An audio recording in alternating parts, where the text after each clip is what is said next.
wabarakatuh. Selamat pagi anak-anakku. Semoga kalian dalam keadaan sehat ya. Amin.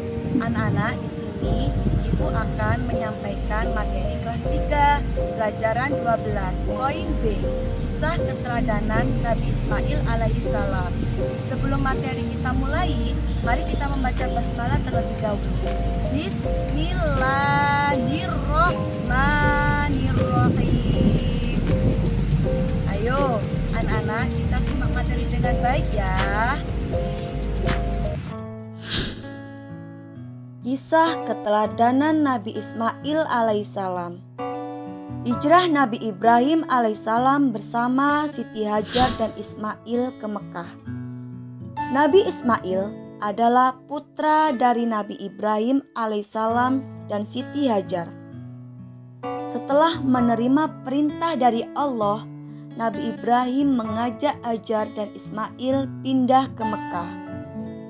Hajar dan Ismail ditempatkan di daerah yang tandus, padang pasir yang sunyi, dan terik matahari yang menyengat kulit.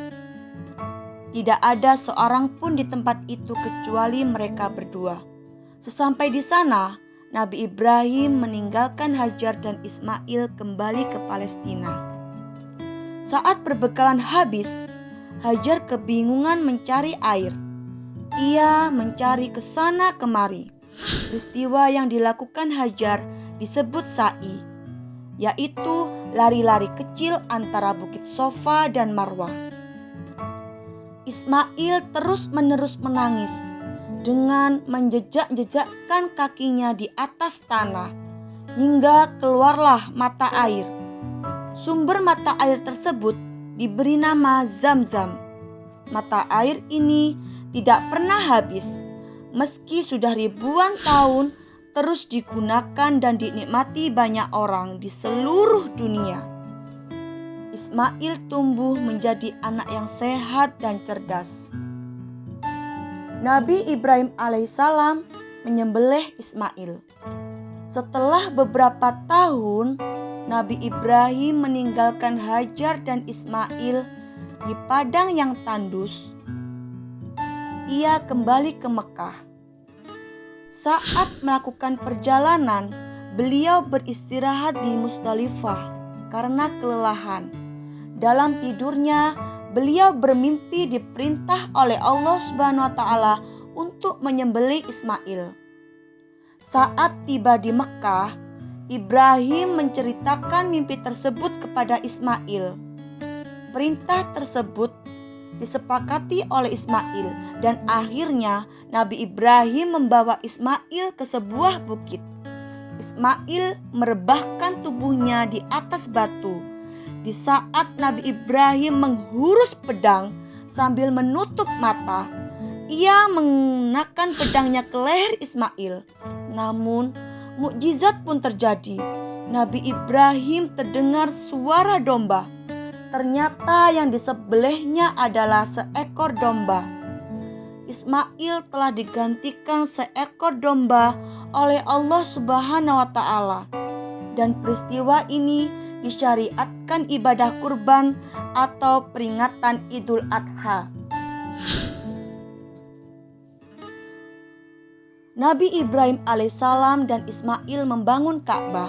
Pada suatu hari, Nabi Ibrahim alaihissalam mendapat perintah dari Allah untuk membangun Ka'bah di dekat telaga Zam-Zam. Perintah itu diceritakan kepada anaknya Ismail. Keduanya sepakat untuk membangun rumah Allah yang akan dipergunakan untuk ibadah haji. Mereka membangun rumah Allah dengan tangan-tangan mereka sendiri untuk mengangkat batu, pasir, serta bahan-bahan lainnya dengan tenaga yang ada pada diri mereka. Setelah pembangunan selesai, Allah Subhanahu wa Ta'ala mengajari mereka tata cara untuk beribadah kepadanya.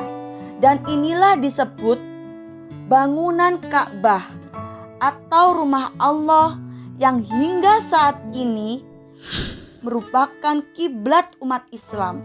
Bagi umat Islam yang mampu, diwajibkan untuk melaksanakan rukun Islam yang kelima, yaitu melaksanakan ibadah haji. Jadi, kesimpulan yang dapat kita ambil dari kisah keteladanan Nabi Ismail alaihissalam antara lain: 1. Kita harus menjadi anak yang taat dan patuh pada perintah Allah Subhanahu wa Ta'ala. 2. Kita harus menjadi anak yang selalu berbakti kepada kedua orang tua. 3. Kita harus menjadi anak yang selalu sabar dan tabah saat menghadapi cobaan yang berat dari Allah Subhanahu wa Ta'ala. Nah, kalian sudah menyimak materi kisah keteladanan Nabi Ismail alaihissalam ya. Semoga materi hari ini bisa bermanfaat untuk kalian. Anak-anak, tetap jaga kesehatan dan patuhi protokol kesehatan. Saya akhiri. Assalamualaikum warahmatullahi wabarakatuh.